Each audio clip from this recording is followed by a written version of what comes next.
Hello viewers, exercise 7.2 का question number 12 करते हैं हम। देखो तो क्वेश्चन नंबर 12 सबसे पहले लिख लेते हैं हम इसको।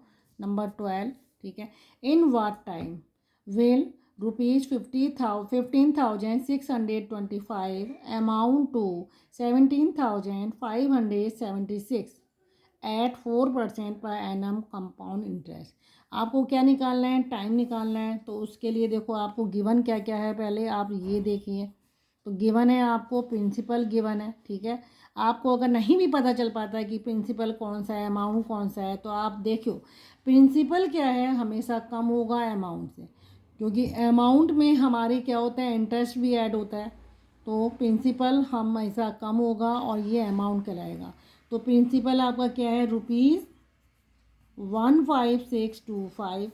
Then amount is ₹17,576। Then rate of interest 4%, ठीक है। 4% भी आपका क्या है, एनम है, पर एनम। कोई इसमें रूल्स नहीं है कि आपका हाफ ईयरली है या क्वार्टरली है, ठीक है। अगर क्वार्टरली होता तो आप रेट ऑफ इंटरेस्ट डिवाइडेड 4 करते और टाइम को आप 4 से मल्टीप्लाई करते, लेकिन ऐसी कोई कंडीशन उन्होंने रखी नहीं है, आपको टाइम निकालना है। तो आप क्या करेंगे, amount equal to 1 + R/100 raise to the power T into principal. ये एक फार्मूला होता है कंपाउंड इंटरेस्ट में। आप क्या करेंगे, जो जो वैल्यूज़ गिवन है वो आप सारी पुट कर दिए। तो amount is given 17,576 equal to 1 + 4/100। Time is asking, then principal 15,625। Okay, तो 1 + 4/100, इसको आप यहीं रोकिए, इक्वल टू, ठीक है, 17,576 अपॉन 15,625। ओके, अब इसको देखो आप क्या करेंगे, इसको आप काट दिए, 4 × 1 = 4 और ये 4 × 2 = और 4 × 5 = यहाँ आपका 25 क्या आएगा, आपका एलसीएम आएगा 25 + 1 26 raise to the power T equal to 17576 upon 15625। Okay, तो आप इसको क्या करेंगे, पहले आप 26 की फॉर्म में लाइए कि 26 की फॉर्म में कितना लिख सकते हैं, ठीक है। तो आप जनरली देखो, आप इसको जब आप इसके फैक्टर निकालेंगे, मैं आपको यहीं पे बताती हूँ, जब आप इसके फैक्टर निकालेंगे, देखो 17576। ओके, तो ये नंबर आपका क्या है, इवन नंबर है, तो आप 2 से ट्राई करिए। 2 × 8 = 16, 2 × 7 = 14, ठीक है, और 2 × 8 = 2 × 8 = देन अगेन 2 से करिए। 2 × 4 = 2 × 3 = 2 × 9 = 2 × 4 = फिर 2 से करिए। फिर देखो 2 × 2 = 2 × 1 = 2 × 9 = 2 × 7 = तो 2197, ठीक है। अब देखो आप इसका सम कर लो, इवन 2 से तो नहीं डिवाइज होगा, आप सम करिए। 9 और 7 कितना होता है, 16 होता है। 16 17 18 19, यानी कि ये नंबर किससे जाएगा, 3 से नहीं जाएगा। 4 5 6 7 ये नंबर उससे भी नहीं जाएगा, ठीक है। अब आप 13 से करके देख लो, तो 13 × 1 = 13, ठीक है। और इसमें से जब 13 माइनस करेंगे तो आपका कितना आ जाएगा, 21 में से 13 माइनस करो तो 8 आ जाएगा, और ये आपका कितना हो जाएगा, 89 हो जाएगा। ओके,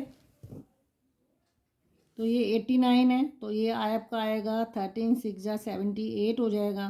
देन आपका 13 × 9 = ओके, तो ये आपका 13 × 9 = 117 हो जाएगा।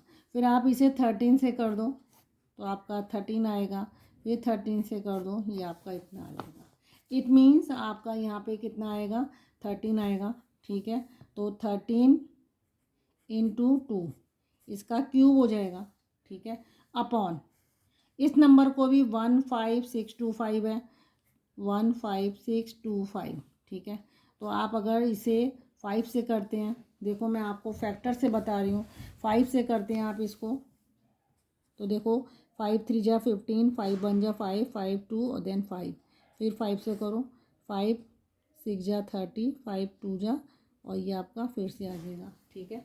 फिर आप इसे 5 से करो, ओके। 5 3 जा, फिर आपका आया 5 1 जा, फिर 5 2 जा, फिर 5, फिर आपने इसे 5 से करा, 5 6 जा 30, 5, फिर आपका नीचे 1 आ गया, ठीक है। 5 2 जा 10, और ये फिर 5 से करिए आप इसे, ये आपका आएगा 1, 5 1 जा 5, 5 2 जा और 5, फिर 5 से करो, 5 2 जा 5, फिर 5 से करो, 5 5 जा, ये आप 1 2 3 4 5 6, कितने आए हैं, 6 आ गए, ठीक है।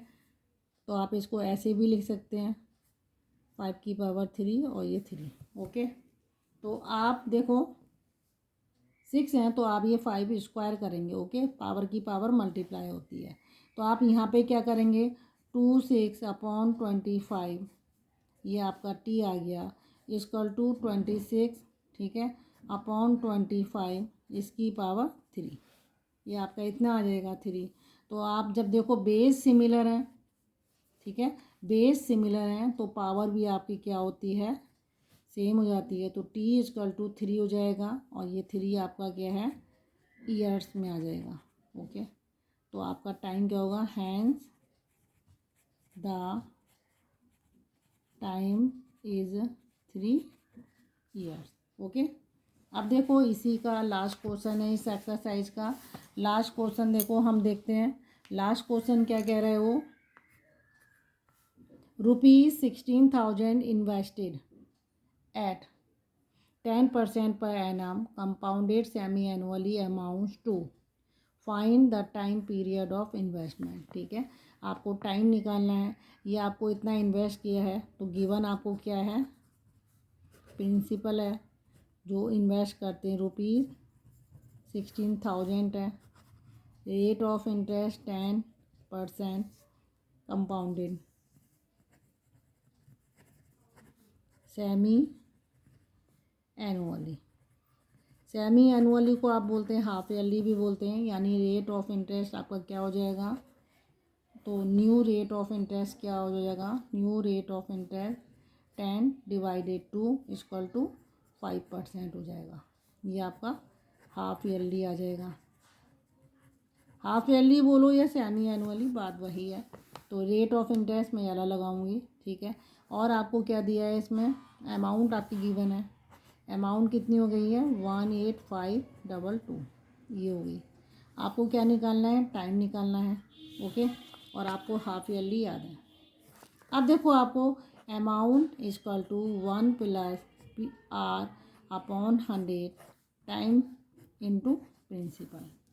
तो जो वैल्यूज़ गिवन है, आपको अमाउंट गिवन है 18522 equal to 1 plus 5 upon 100 in T into 16,000, ठीक है। इस अमाउंट को आप यहीं रोकेंगे, ये आपका आ जाएगा 21 अपॉन 20, ठीक है, T equal to 18522 upon 16,000, okay. आप इसको 21 अपॉन 20 भी बोल सकते हैं, क्योंकि आप एलसीएम 20 लेंगे। फिर आप इसको क्या करेंगे, 2 से काट दिए, ठीक है। 2 से जब काटेंगे ये आपका 8,000 आ जाएगा, 2 9 जा 2 देन 6 एंड 1, तो आपका कितना आया 9261 अपॉन 8,000, ठीक है। अब ये आपका 8,000 आ गया, तो आपका 2120 टी, और इसको 29261 को आप बोलते हैं 21 रेज टू दी पावर, और ये 20, चाहें तो आप इसको ऐसे भी लिख सकते हैं, ठीक है, 21 अपॉन 20 होल पावर 3। अब आप यहाँ ये लिख रहे हैं, बेस सेम है, देखो 21 अपॉन 20 बेस सेम है, तो पावर आपकी क्या हो जाती है, सेम हो जाती है, तो इक्वल हो गई। तो टी इक्वल टू 3 ईयर्स हो गया। तो आप ध्यान दीजिएगा, टी इक्वल टू 3 ईयर्स है, आपसे क्या पूछा है, find the time period of the investment, ठीक है। तो आप इसको देखो, ये आपका जो आपने 3 ईयर्स निकाला है, ये हाफ ईयरली निकाला है, ठीक है। अब आप जब एनुअली निकालेंगे, तो एनुअली करने के लिए आप जनरली टाइम को क्या करते हैं, 2 से मल्टीप्लाई करते हैं, लेकिन हाफ ईयरली से एनुअली जाने के लिए मुझे क्या करना पड़ेगा, डिवाइड करना पड़ेगा। तो टाइम इजकल टू 3/2, ठीक है। तो 3/2 करेंगे तो 1/1 ये 1 यूनिट 1/2 ईयर्स आ जाएगा। ये आपका आएगा एनुअली। ओके, तो एनुअली करने के लिए अगर आप हाफ ईयर से एनुअल की तरफ जाते हैं तो देखो जो रेट ऑफ इंटरेस्ट है, आप एनुअल से हाफ ईयर में जाते हैं, रेट ऑफ इंटरेस्ट को क्या क्या करते हैं, 2 से डिवाइड करते हैं। लेकिन अगर हाफ ईयर में दिया है तो एनुअल में जाने के लिए R/2 करना पड़ेगा, ठीक है। ऐसी टाइम को देखो, हाफ ईयर वाले केस में टाइम को अगर मैं एनुअल की तरफ ले जाऊंगी तो मुझे मल्टीप्लाई ना करने के अलावा मुझे 2 से डिवाइड करना पड़ेगा।